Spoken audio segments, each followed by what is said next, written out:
How's it going, everybody?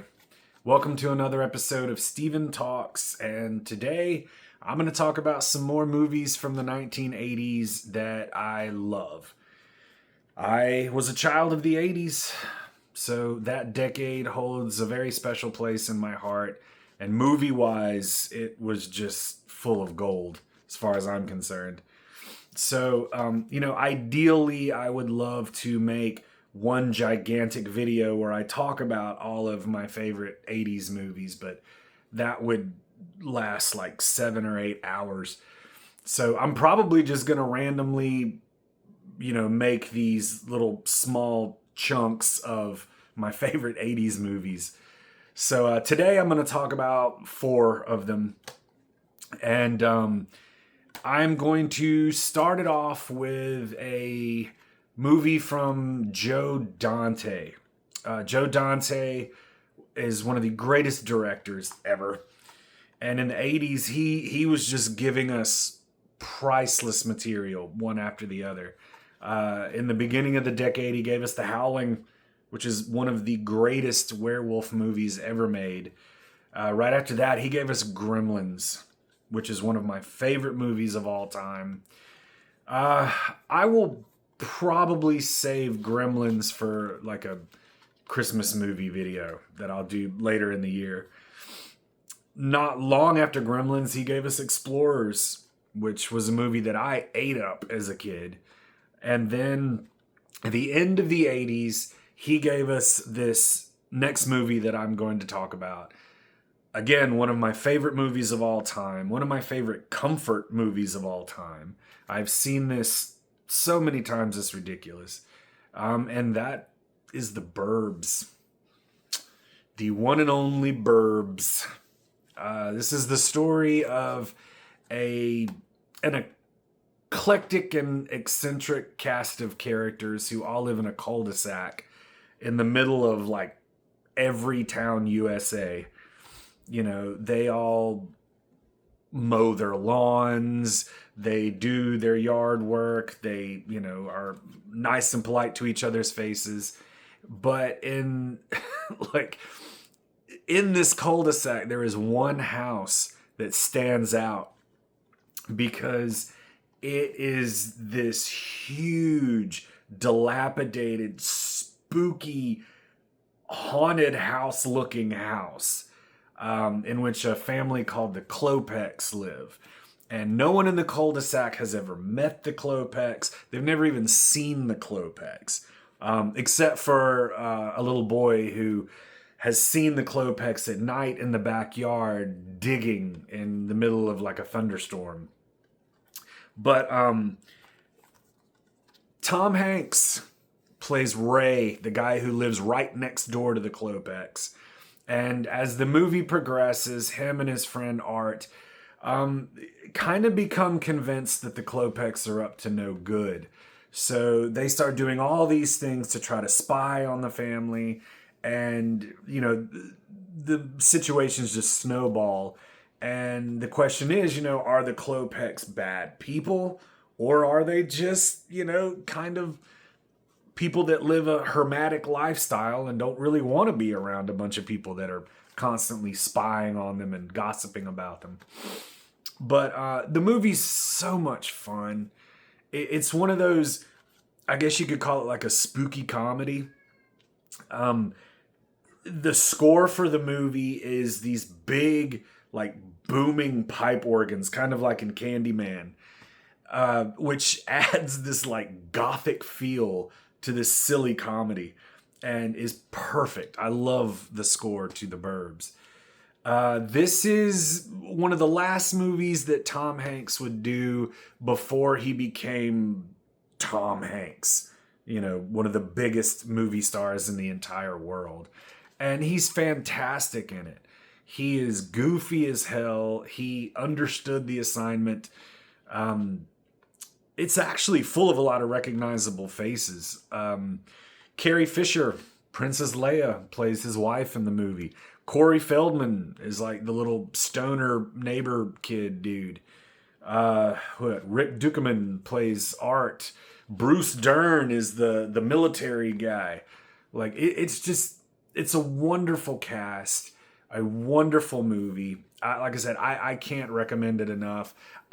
This makes me want to watch it again, just talking about it right now. So, yeah, The Burbs. The next one, in the 80s, John Hughes kind of had a chokehold on the teen movie, especially in the middle of the 80s. Excuse me. He gave us 16 Candles, The Breakfast Club, Weird Science, Ferris Bueller's Day Off.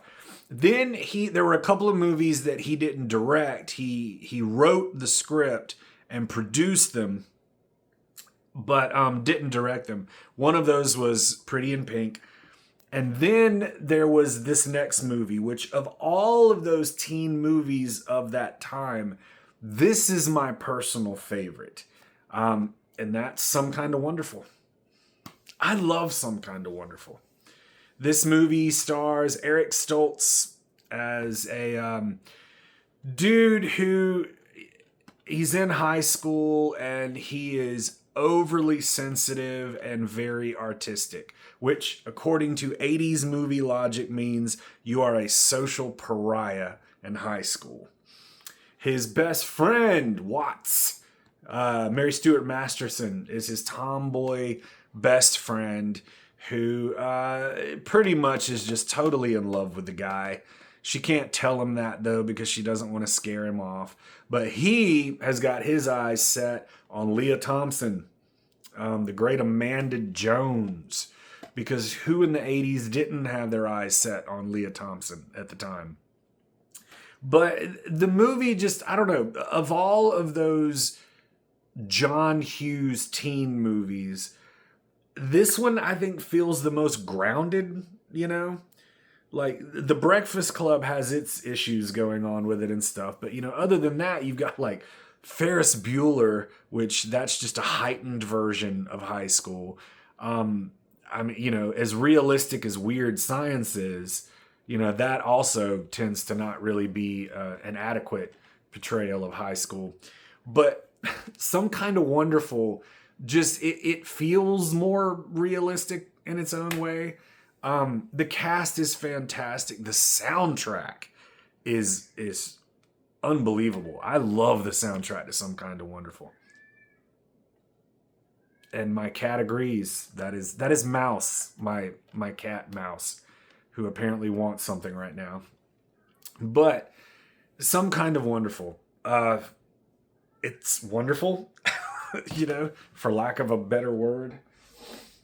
The next one is another movie that I absolutely adore. Another one that I have seen so many times and will watch so many more times. This is the adventure of two dudes, one Bill S. Preston Esquire and Ted Theodore Logan, as they are trying their hardest not to fail history. So their grade hinges on a final presentation where they need to talk about a bunch of historical figures and tell the crowd, what these historical figures would think of San Dimas, California. And so Bill and Ted end up going on a most excellent adventure. It's Bill and Ted's Excellent Adventure, man. Like, this is one of the greatest movies ever made. It is, it's Alex Winter and Keanu Reeves playing off each other so perfectly. These guys would go on to just be the closest of friends in real life. We got a sequel. We got Bill and Ted's Bogus Journey in the early 90s, which that was an interesting thing right there, but still highly entertaining. Then we would get a third movie, Bill and Ted Face the Music, which I really had a great time with. I love that movie. I thought it made the perfect end to a Bill and Ted trilogy. But it did all start with this movie. Of course, you got what? We got Napoleon, we got Socrates, Abraham Lincoln, Genghis Khan. Joan of Arc, Sigmund Freud, dude. Like, they're all there. And yes, the concept is absolutely crazy and ludicrous, but it is done in such a way that you can't help but love every single character in this movie. Bill and Ted's Excellent Adventure, man. And I am going to end it with this next movie, which I will go on record as saying that it is a crime, an absolute crime, that this movie is not a staple of midnight movie showings. I'm serious. Like, you know, I give all the love in the world to the Rocky Horror Picture Show. I think that it deserves its midnight movie status. And yeah, that's awesome. But where the hell are the midnight showings of Grease 2? I ask you. Grease 2. This is, of course, the sequel to one of the most famous movie musicals of all time. You know, it was a bomb when it came out. It really was. It did not do well at the box office. It got horrendous reviews because, you know, at that point, everyone had fallen in love with Danny and Sandy. You know, they wanted to see John Travolta and Olivia Newton-John come back and just dance and sing around their high school some more. But they couldn't do that because at the end of the first movie, they graduated. And by graduated, I mean they got in a car and flew off into the sky. So they couldn't come back to do the sequel. They could, they just didn't want to. But the sequel picks up with a whole new cast of Pink Ladies, a whole new cast of T-Birds. I think the only returning cast members would be, I think Frenchie's back, Eugene the nerd, Balmuto, the bad guy. Like, you know, really fringe characters and stuff. But I grew up watching the hell out of Grease 2. This is one of those movies that I don't know if it was like HBO or Showtime, but they played the hell out of this. And I will go on record as saying that I think the songs in this movie are much better than the songs from the first movie. One of the biggest complaints people have about Grease 2 is they're like, well, it's just silly. Like, it's just stupid and stuff. Have you seen the first movie? That movie's silly.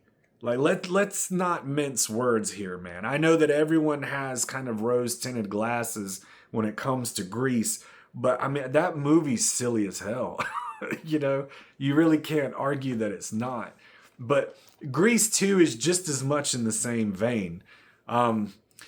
If you recognize this beautiful face, yes, that is Michelle Pfeiffer. This was one of her first roles that she did. She famously kind of refused to talk about it for many, many years. I don't know if she's changed her mind on that, but she needs to. She needs to own it at this point because there are so many people that love Grease 2. And like I said, as far as being a midnight movie, man, I mean, come on. You can dress as your favorite character. Everybody can sing along with all the songs. Being out in the crowd like, reproduction. Like, come on. It's tailor-made for the midnight movie experience. So, I don't know. Maybe I'll just make that happen. I will set up showings of Grease 2 and give it the love that it deserves. So, yeah, there you go. This is kind of short and sweet. 4 movies from the 80s that I love and adore. And, yeah, I'll just keep cranking out these little short ones and talk about more of these movies from one of the greatest decades ever. So, thank you for listening to me. Have a wonderful rest of your day. Bye-bye.